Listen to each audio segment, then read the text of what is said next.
Assalamualaikum. Waalaikumsalam. Baik, terima kasih Pak Hassan sudah masuk ke dalam ini room meeting ini. Eh, saya persilahkan kepada Pak Hassan untuk mempresentasikan modul ajar yang Bapak siapkan. Kepada Bapak, kami silakan. Assalamualaikum warahmatullahi wabarakatuh. Waalaikumsalam warahmatullahi wabarakatuh. Alhamdulillahirabbil alamin. Wassalatu wassalamu ala asrafil anbiya'i wal mursalin wa ala alihi wa sahbihi wa sallim ajma'in. Rabbi israh li sadri wa yassir li amri wahlul 'uqdatam min lisani yafqahu qawli yafqahu qawli yafqahu qawli yafqahu qawli. Puji syukur kehadirat Allah Subhanahu wa taala yang telah memberikan kita kesempatan, kesehatan sehingga pada pagi hari ini kita bisa masih bertatap muka. Salawat dan salam marilah sama-sama kita bacakan ke Nabi kita Muhammad sallallahu alaihi wasallam yang berlafazkan Allahumma salli ala sayyidina Muhammad wa ala ali sayyidina Muhammad. Yang terhormat Ananda semua yang telah berhadir pada kesempatan kali ini.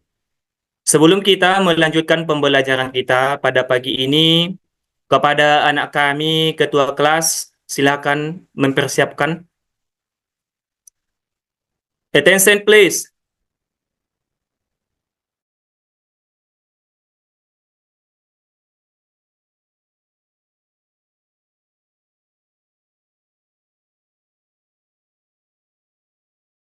Assalamualaikum warahmatullahi wabarakatuh.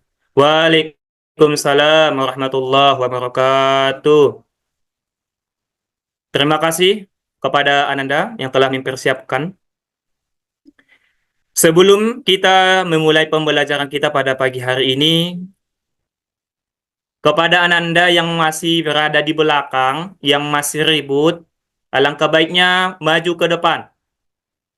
Fitriani, maju. Nabil Arya Brata, maju ke depan. Oke.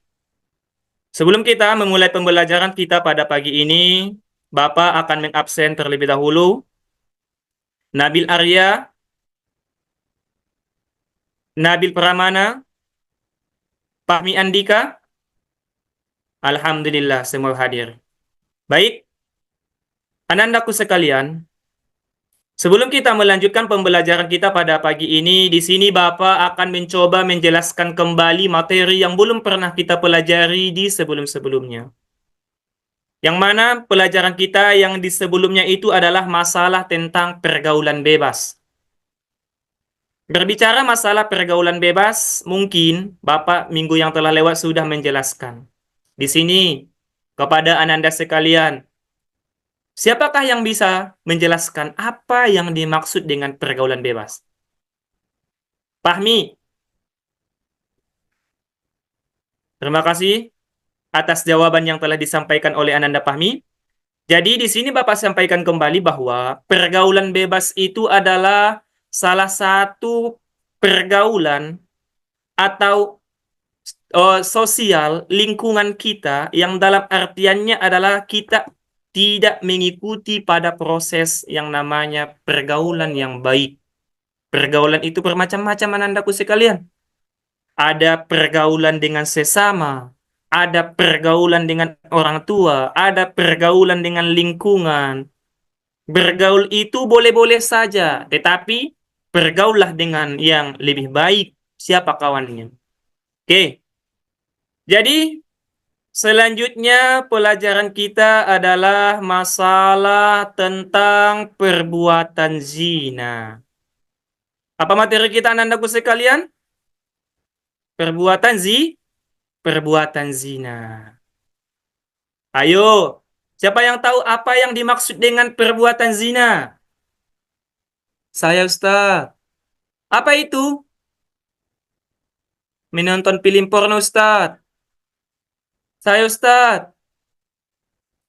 Mencium lawan jenis Ustaz. Terima kasih atas tanggapan yang telah disampaikan anandaku sekalian.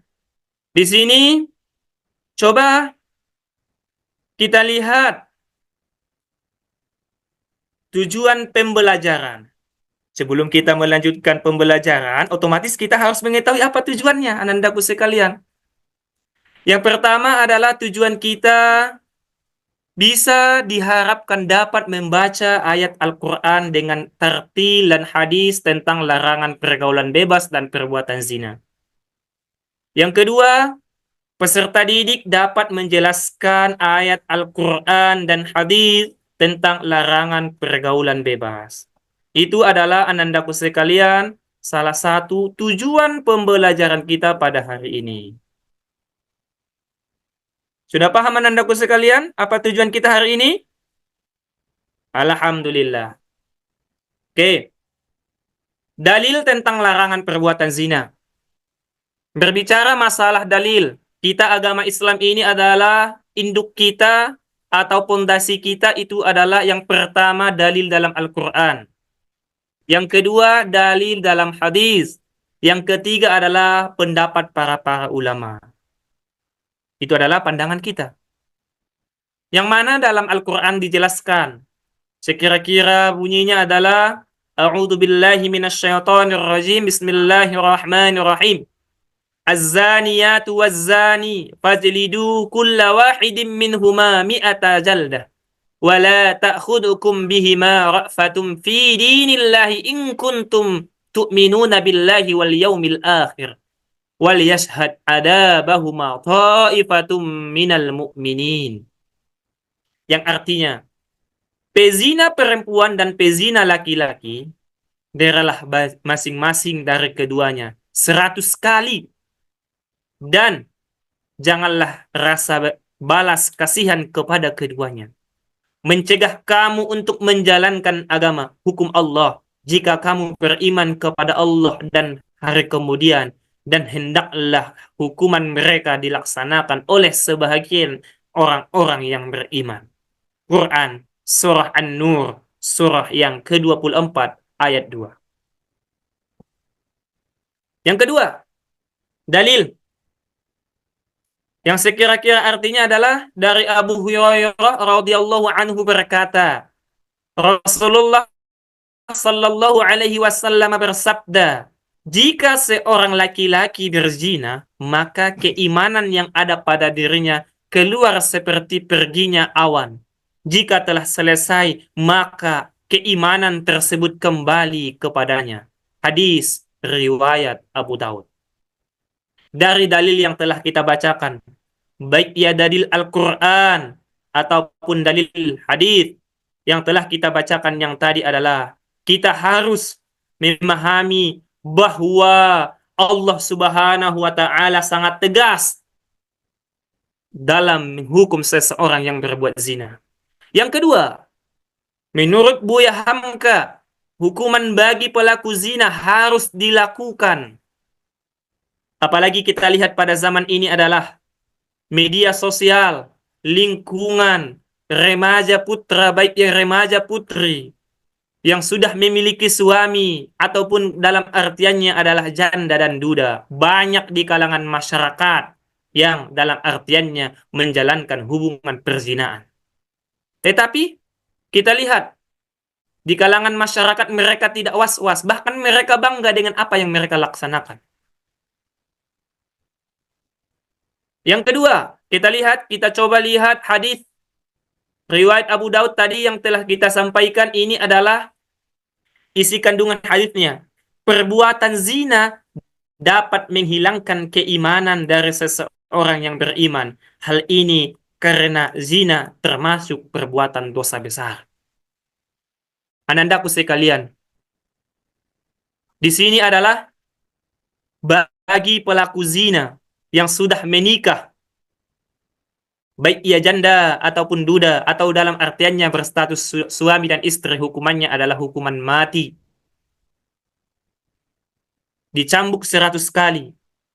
Dan bagi muda-mudi seperti kalian, anandaku sekalian, hukumannya adalah dicambuk 100 kali dan diasingkan dari tempat tinggal kita sendiri.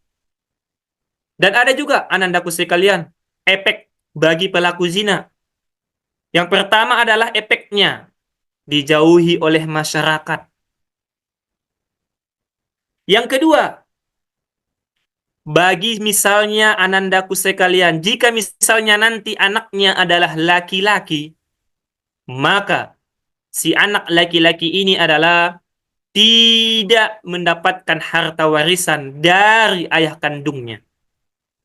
Yang kedua, jika misalnya anak dari perbuatan zina kita itu adalah anaknya perempuan, maka tidak bisa dia mendapatkan, dalam artiannya adalah uh, yang menikahkan kita atau wali bagi kita. Itu adalah isi kandungan dari ayat dan hadis yang telah kita bacakan yang tadi, anandaku sekalian. Dan sebagai kesimpulan untuk materi kita pada pagi hari ini adalah yang pertama, anandaku sekalian, bahwa perbuatan zina itu adalah hukumnya haram. Yang mana definisi haram adalah berpahala mengerjakannya dan berdosa meninggalkannya.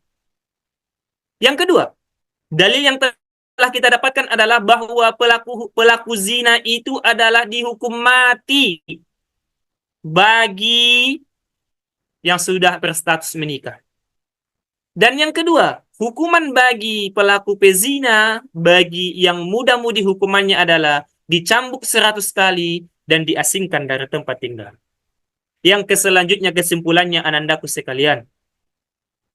Kesimpulannya yang selanjutnya adalah yaitu bagi pelaku zina yang anaknya nanti misalnya laki-laki, maka dia tidak berhak mendapatkan harta warisan. Bagi anaknya nanti yang adalah perempuan, maka dia tidak berhak untuk dinikahkan oleh orang tuanya. Jadi, untuk anandaku sekalian, apakah ada yang mau ingin bertanya? Oke, kalau tidak ada yang ingin bertanya, maka di sini Bapak buatkan tugas kita. Bapak buatkan tugas per kelompok yang mana tugasnya ini nanti akan kita kumpulkan di minggu depan.